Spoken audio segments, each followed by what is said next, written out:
The massive viewing chamber aboard the Galactic Council's observation station hummed with quiet energy. Administrator Kim stood with his hands clasped behind his back, his tall figure silhouetted against the enormous holographic display of Earth. The blue-green planet rotated slowly, countless data points flickering across its surface like fireflies. "Beautiful, isn't it?" Kim remarked to Officer Park, who had just entered the chamber. "After all these cycles of watching, I've grown almost fond of it." Park bowed slightly as she approached. Her uniform, sleek and silver with the Council's emblem gleaming on the collar, marked her as a senior analysis officer. "The quarterly assessment is complete, Administrator," she said, handing him a transparent data tablet. "Harvest readiness calculations have been updated." Kim's long fingers swiped through the report, his eyes never leaving the rotating Earth. 87% readiness, up 3 points since last quarter. A small smile tugged at his lips. "Excellent progress. Their technological development is accelerating precisely as predicted," Park continued. "They've reached what they call their digital age and are beginning to explore quantum computing. Still completely unaware of the line, of course. The line, the Council's masterpiece of surveillance technology. For thousands of years, it had remained undetected by humans. An invisible network of quantum entanglement sensors strategically placed throughout Earth's solar system. What had begun as a simple monitoring system had evolved into something far more sophisticated, allowing the Galactic Council to not only observe humanity's development, but subtly guide it. "Show me the influence success metrics," Kim ordered. Park tapped several commands into her wrist panel. The holographic Earth zoomed in on various locations, research facilities, technology companies, government installations. Each pulsed with a soft purple glow. "The line's influence protocols continue to exceed expectations," Park reported. "We've successfully nudged their quantum research toward pathways that will eventually make their systems fully compatible with our harvest technology. They believe every breakthrough is their own." Kim nodded approvingly. "And their weapons development?" "Precisely on track. Advanced enough to handle their own conflicts, but nowhere near capable of detecting our approach, let alone challenging it." Park couldn't keep a note of pride from her voice. "The balance has been maintained perfectly." The administrator walked slowly around the hologram, studying Earth from different angles. 5,000 years he had overseen this particular harvest. Preparation. 5,000 years of patience, careful observation, and subtle manipulation. Humans were showing remarkable promise, more than many species the Council had harvested before. "You know, Park," he said thoughtfully, "humans have an interesting quality the Council values highly. They are incredibly adaptable. They build, they learn, they improve their technology at remarkable speeds once pointed in the right direction. Which makes them ideal for integration," Park agreed. "Their labor potential is rated exceptionally high." Kim tapped a control panel, and the hologram shifted to display the Council's harvest fleet, a vast armada of ships currently stationed at the edge of a neighboring star system. The vessels waited in perfect formation, massive and imposing even as tiny projections. "Alert Fleet Commander Yoon that we're beginning approach preparations," Kim ordered. "The preliminary scout ships should deploy within the next lunar cycle." Park looked surprised. "Sir, that's ahead of schedule." "The Council is eager." Kim's expression remained neutral, but his voice hardened slightly. "Resources in the eastern spiral arm are becoming scarce. Earth represents a significant opportunity, not just for human labor, but for the planet's mineral wealth and biological diversity." He turned back to the hologram of Earth, zooming in on a particular region. "Look here. They're still fighting amongst themselves over resources they don't even fully understand how to utilize. Such waste. Under Council guidance, they'll finally achieve their full potential. And they'll never see us coming," Park added. "The line has functioned flawlessly for millennia. Not once have they detected even a trace of our observation network." Kim smiled fully now, satisfaction evident on his face. "Indeed. By the time they realize what's happening, they'll already be integrated into the Galactic Council's resource network." The administrator touched a control and the hologram zoomed out to show Earth's solar system, with the line's monitoring nodes highlighted as tiny red dots surrounding the planet like a net. Thousands of quantum surveillance points, collecting data, sending subtle influences, and preparing humanity for its predetermined role in the galaxy. Maintain standard monitoring protocols, Kim instructed. I want daily updates on readiness metrics. The Council expects a seamless harvest. As Park nodded and turned to leave, neither of them noticed a tiny anomaly flicker briefly in the Antarctic region of the holographic Earth. A momentary disruption in the line's perfect surveillance network. Thousands of light years away, in a research station buried beneath Antarctic ice, Dr. Lee Ji-eun was about to notice something very strange in her quantum scanner readings. The wind howled outside the Antarctic research station, rattling the reinforced windows as another blizzard descended upon the frozen continent. Inside, the quantum communications lab hummed with the steady drone of equipment, a stark contrast to the chaos of weather outside. Dr. Lee Ji-eun rubbed her tired eyes and took another sip of lukewarm coffee. 3 months at the Polaris research station had taught her that the coffee never stayed hot for long, no matter how insulated the mug. You should get some sleep, called Dr. Choi from across the lab. His desk was cluttered with calculation printouts and half-eaten protein bars. The quantum scanner will still be here tomorrow. Ji-eun shook her head. I can't. There's something weird in these readings and it's driving me crazy. For weeks now, she'd been detecting odd patterns in what should have been random quantum noise.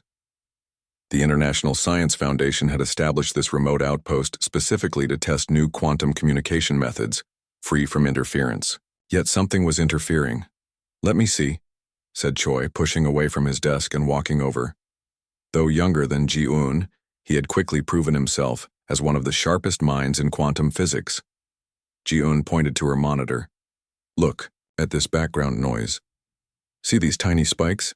They repeat every 12.8 seconds exactly. Choi leaned in closer, his brow furrowing. That's not possible. Quantum fluctuations should be totally random. Exactly, Ji-eun said, excitement creeping into her voice. And look what happens when I filter out everything except those patterns. Her fingers flew over the keyboard, applying a complex algorithm she'd spent the last 3 nights developing. The screen cleared, then reformed to show a faint but unmistakable grid of signals. Choi's mouth fell open. That's artificial. Someone, or something, has built a quantum network around Earth, Ji-eun whispered, and it's been there long enough that we've always assumed its signals were just part of the background noise. The implications hit them both at the same time. Ji-eun felt a chill that had nothing to do with the Antarctic cold. We need to call Director Han, Choi said, his voice unnaturally steady. Now. Across the galaxy, in the climate-controlled monitoring chamber of the Galactic Council's observation station, alarms began to sound. Officer Park rushed to her console, fingers dancing across holographic controls. Administrator, we have a breach detection in the line. Kim turned sharply from his conversation with a junior officer. Impossible. Location? Earth's southern polar region, Park reported, her voice tight. Someone is actively filtering our signal patterns. Kim moved swiftly to the main console, shouldering aside a technician. Show me. The holographic display zoomed in on Antarctica, highlighting a small research facility buried beneath the ice. Data streams showed active scanning of the lines, quantum frequencies that had remained undetected by humans for thousands of years. How is this possible? Kim demanded, his carefully maintained composure cracking. The line is designed to be indistinguishable from quantum background noise. Park's fingers flew over the controls. They've developed some kind of highly sophisticated filter algorithm. It's like they accidentally stumbled upon exactly the right frequency pattern. Shut it down, Kim ordered. Redirect the line's signals away from that facility. I can't, Park said, real fear in her voice now. They've already established a monitoring lock. If we alter our transmission patterns now, it will only confirm to them that they've found something artificial. Kim's face darkened. The Council will not be pleased. 5,000 years of perfect observation, and now this. Back in Antarctica, Ji-Eun and Choi stood nervously in Director Han's office. The station leader, a veteran scientist with silver streaks in her black hair, studied their findings in silence. "You're absolutely certain?" Han finally asked, looking up from the data tablet. Ji-Eun nodded. "The patterns are too precise to be natural. Someone built this network. And it surrounds our entire planet," Choi added. "The signal points form a perfect grid extending past our moon." Han set down the tablet and moved to the window, staring out at the swirling snow. "Do you realize what this means? If this network is artificial, and it's been there longer than our instruments could detect, then someone has been watching us," Ji-Eun finished. "For who knows how long?" Han turned back to face them, her expression grave. "This stays between us for now. No communications about this leave the station. We need to learn more before we tell anyone else." "There's more," Ji-Eun said hesitantly. "I've been analyzing how these signals interact with our own technology. They don't just observe, they react. It's almost like..." "Like what?" Han prompted. "Like they've been subtly influencing our technological development," Ji-Eun said, "nudging us in specific directions." The room fell silent as the implications sank in. Outside, the blizzard intensified, snow battering against the windows like tiny fists. "I need to make some calls," Han said finally. "Secure calls through channels we don't normally use. If someone's been watching us through conventional methods, we can't trust those methods anymore." As Han reached for her secure satellite phone, Ji-Eun returned to her data. Something about the signal pattern nagged at her. It wasn't just a monitoring system. The way it pulsed and shifted reminded her of something else entirely. "It's a countdown," she whispered suddenly, causing both Choi and Han to turn toward her. "These signal intensifications, they're getting stronger and more frequent. Whatever this network is for, it's building toward something." "Can you estimate when this countdown ends?" Han asked, her finger poised above the phone's dial button. Ji-Eun ran a quick calculation. "Based on the acceleration pattern, 6 months, maybe less." Han's expression hardened as she punched in a number. "Then we have 6 months to figure out what to do when our watchers decide to stop just watching." The conference room 40 floors beneath Seoul's government complex was never meant to exist on any official blueprint. Its walls were lined with signal-blocking material, and every person who entered was scanned for electronic devices. Today, the oval table at its center seated 12 people, the most powerful military and scientific minds from around the world. Dr. Lee Ji-Eun tried not to fidget as she felt their stares. 3 weeks had passed since her discovery in Antarctica, and things had moved with alarming speed once Director Han's secure calls reached the right ears. "Let me get this straight," said General Kang, South Korea's highest-ranking military officer. His weathered face showed skepticism, despite the classified briefing documents before him. "You're telling us aliens have been watching us through some kind of quantum network?" Ji-Eun cleared her throat. "We don't know they're aliens, General.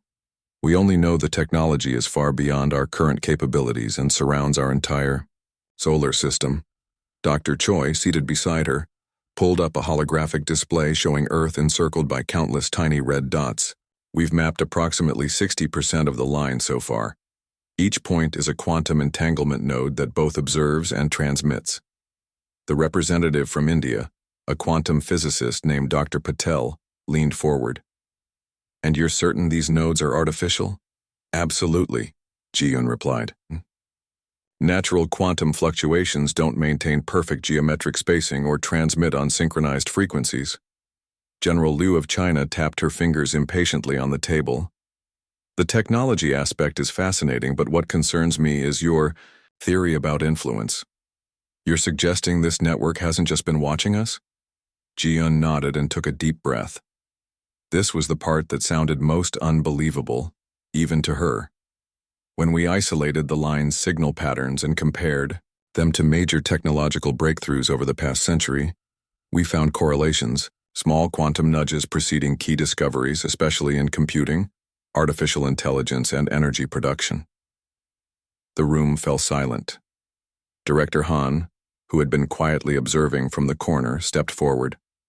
"We believe whoever built this system has been subtly guiding human technological development in specific directions, like farmers preparing livestock," muttered the Brazilian defense minister. Ji-un winced at the analogy but couldn't deny its accuracy. "There's something else. The signal patterns have been accelerating over the past decade.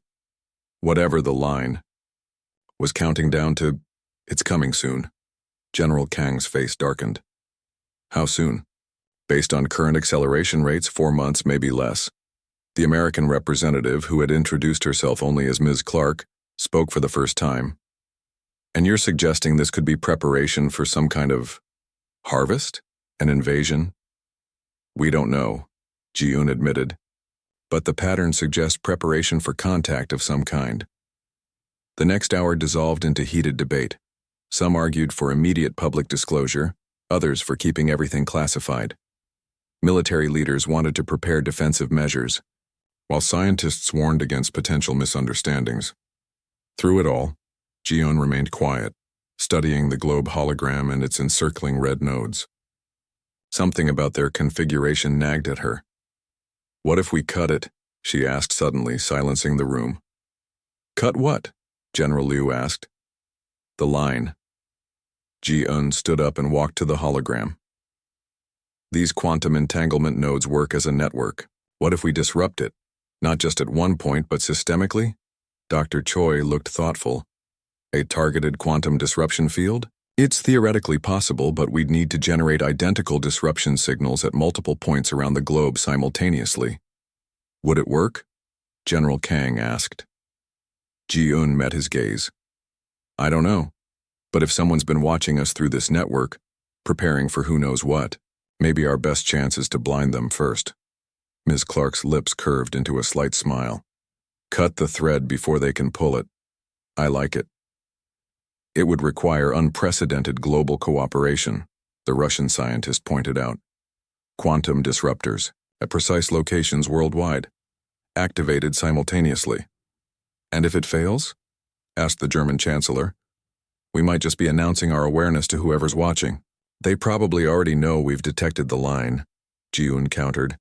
"The monitoring station in Antarctica recorded changes in the network's behavior right after our discovery." General Kang stood up, his decision apparently made. "Dr. Lee, how quickly could you develop these quantum disruptors? With unlimited resources and international cooperation? 3 months, maybe less." The general nodded grimly. "Then that's our timeline. I propose we call this Operation Scissors." A nervous laugh rippled through the room at the name, breaking some of the tension. "There's something else we should consider," Ji-un added quietly.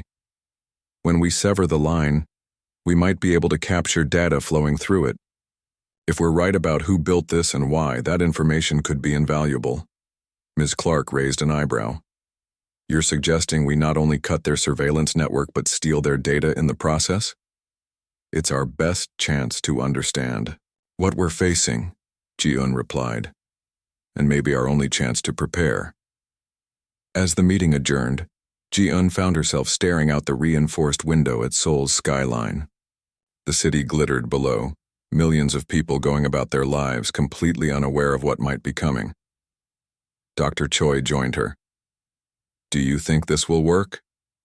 Ji-un watched a commercial airliner drift across the evening sky. "I don't know.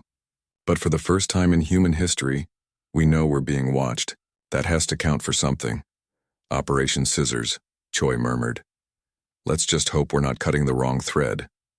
By morning, research teams across 6 continents had begun work on the quantum disruptors.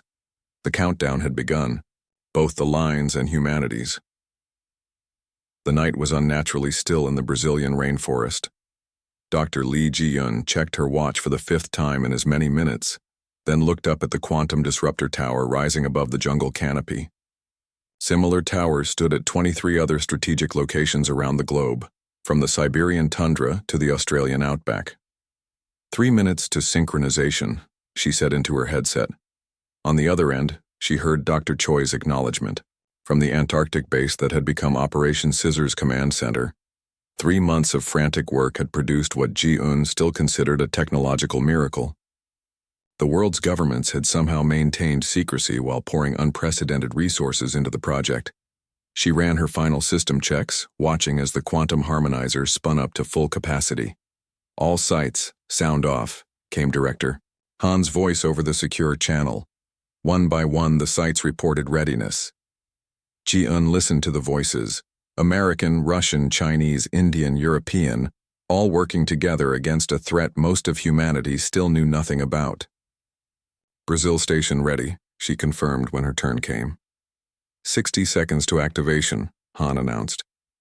"Remember, everyone, we'll have exactly 12 minutes before the line's self-healing protocols might begin to compensate. The data capture needs to happen within that window." Ji-un touched the locket around her neck, a habit from childhood when she was nervous. Inside was a photo of her parents. Were they about to save humanity or provoke something worse? 30 seconds. Around the world, quantum disruptors hummed to life, their frequencies precisely calibrated to match and cancel the line's own quantum signals. Ji-un's hands flew over her control panel, making final microsecond adjustments based on readings from the atmospheric sensors. 10 seconds. Ji-un took a deep breath and placed her hand on the activation switch. 5, 4, 3, 2, 1. Execute. She flipped the switch. The disruptor tower pulsed with blue-white energy, sending invisible quantum waves rippling outward. On her monitor, she watched as the line's nodes began to flicker. The Galactic Council's monitoring chamber chaos erupted. "Signal disruption detected," shouted a junior officer, panic evident in his voice. "Multiple nodes failing simultaneously." Administrator Kim rushed to the central platform, pushing past frantically working technicians. "Impossible. Isolate the affected nodes." "It's not isolated," Officer Park reported, her voice trembling. "The entire Earth monitoring grid is being disrupted. The pattern suggests a coordinated attack." Kim stared in disbelief at the holographic display, watching as the line's thousands of monitoring nodes began winking out like stars at dawn. How? How could they possibly have developed technology to disrupt quantum entanglement on this scale? An alarm blared, deeper, more urgent than the others. "Sir," Park said, her face pale. "They're not just disrupting the line. They're downloading from it." "What?" Kim roared. "The disruption contains a data extraction protocol. They're pulling information through the quantum link before severing it." Kim's fingers dug into the console edge. "Lock down all non-essential data channels, security partition the network." "Too late," Park whispered. "The data flow is bidirectional. We never designed the line to defend against this. We never thought they could detect it, let alone hack it." The holographic Earth was now surrounded by a cloud of dead nodes, their lights extinguished. The line, which had functioned flawlessly for 50,000 years, was collapsing. "Get me the council," Kim ordered, his voice dangerously quiet. "And send an emergency transmission to the Harvest Fleet. Tell them," he faltered, the words almost impossible to say. "Tell them humans know we're coming." Back in the rainforest, Ji-un watched in awe as data streamed into their secure servers. The line wasn't just collapsing, it was hemorrhaging information. "Are you seeing this?" she asked breathlessly into her headset. "We're seeing it," Choi confirmed from Antarctica. "Technical specifications, star charts, language databases. It's everything, Ji-un. Their entire knowledge base is flowing through the quantum link as it collapses." Ji-un's fingers trembled as she expanded the download capacity. "It's like the line was never designed with security protocols. They never imagined we could access it, let alone use it to steal their data. 12 different translation programs are trying to decode the language now," Choi reported. "First images coming through. Ji-un, they're ships, massive ships, headed toward Earth." Her blood ran cold. "How long do we have?" A pause. "Based on these navigation charts, 3 years until they reach our solar system." 3 years. The knowledge terrified her, but something else fluttered in her chest. Hope. "The line is 90% collapsed," she reported, checking her instruments. Data flow stabilizing at, my God, petabytes per second. Over the next 10 minutes, humanity received more technological knowledge than it had accumulated in its entire history. Propulsion systems, energy weapons, shield technology, and, most importantly, the location of every Galactic Council world and outpost. When the last node winked out, silence fell across the operation channels. No one knew quite what to say. They had just blinded an advanced alien civilization that had been watching humanity for millennia and stolen their playbook in the process. Line severance complete, Director Han finally announced, her voice solemn. All sites begin security shutdown and data transfer protocols. As Ji-un initiated the shutdown sequence, she gazed up at the night sky. Somewhere out there, a fleet was coming, expecting to find a helpless planet ripe for harvesting. They thought they knew everything about us, she murmured to herself. That's their mistake. Her communication device pinged with a priority message. The world's leaders were calling an emergency summit to begin planning Earth's defense. The message contained a simple request. Would Dr. Lee attend as chief scientific advisor? Ji-un looked once more at the stars before typing her reply. 3 years to prepare. 3 years to transform a planet. For the first time since discovering the line, she felt something like optimism. Coming to harvest us? She whispered to the distant stars. You should have cut the line yourself. The command center deep beneath. Mount Fujiyama hummed with activity as officers moved purposefully between monitoring stations. Giant holographic displays showed Earth's orbital defense grid, a network that hadn't existed 3 years ago. Commander Song looked out over the bustling command floor from her elevated platform, hands clasped behind her back. At 42, she had never expected to end her naval career as the Supreme Commander of Earth's United Defense Forces. Yet here she stood, waiting for humanity's first contact with the species that had watched them for millennia. Status report, she called out. All defense platforms at full readiness, responded her tactical officer. Sol Station reports the gravity disruptors are primed. Kinetic batteries in Quito and Nairobi standing by. Song nodded, betraying none of the anxiety churning in her stomach. 3 years of frantic preparation had transformed Earth.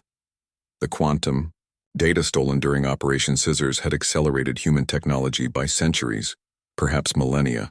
Industries had been retooled, economies restructured, old conflicts set aside in the face of an external threat. Dr. Lee Ji-un appeared at her side, tablet in hand. The scientist looked different now, harder, more focused.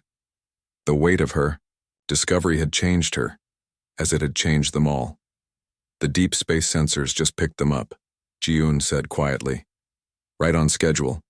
9 ships, just as the data predicted. Scout Force, Song murmured. Here to assess our defenses before the main harvest fleet arrives. They'll be expecting primitive resistance at best. They think we've only had 3 years to prepare. Song allowed herself a thin smile. They don't understand what we did with their data.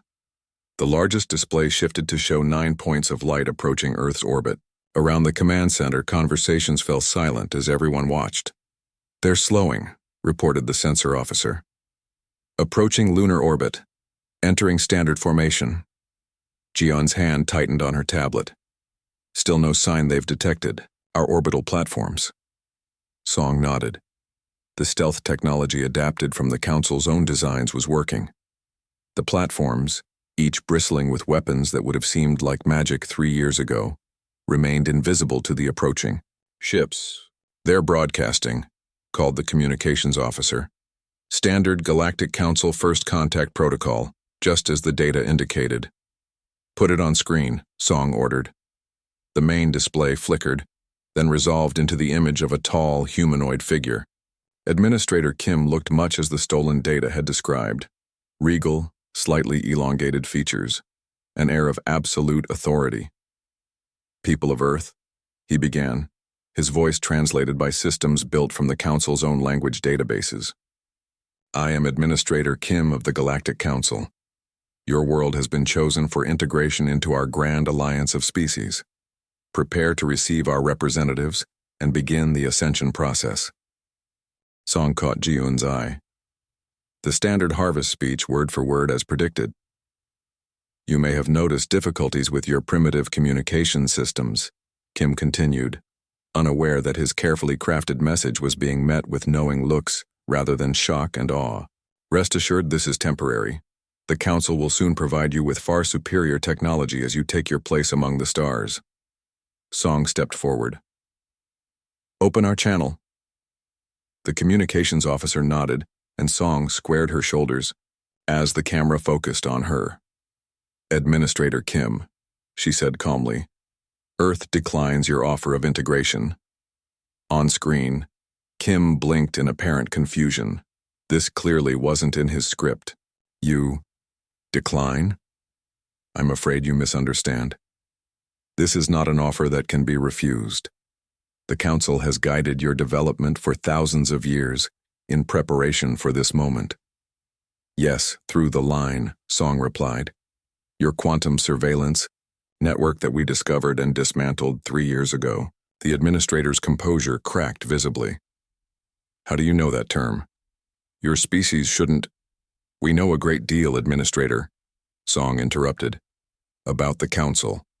About the 53 other species you've harvested throughout this galactic sector. About the 7 failed rebellions against Council rule. Kim's face had gone rigid. Impossible. When we severed the line, Ji-Un said, stepping into view beside Song. We didn't just blind you. We downloaded everything. Your entire knowledge base transferred to our systems before the quantum link collapsed. For the first time, fear flickered across the administrator's face. You couldn't have deciphered it. You couldn't have built anything from it in just 3 years. Song smiled thinly. Perhaps you should check your sensors again. More thoroughly this time. On the orbital display, they watched as the Council ships frantically began scanning. One by one, Earth's defense platforms deactivated their stealth fields, becoming visible to the alien vessels. 217 weapons platforms, 43 shield generators, 7 gravity manipulation arrays, all built from the Council's own technology. Impossible, Kim whispered again. You've made 2 critical mistakes, Administrator, Song said. First, you assumed we couldn't detect your surveillance. Second, you assumed we would react like all the other species you've harvested, with fear, confusion, disunity. She leaned forward slightly. Humanity is different. When threatened, we don't cower.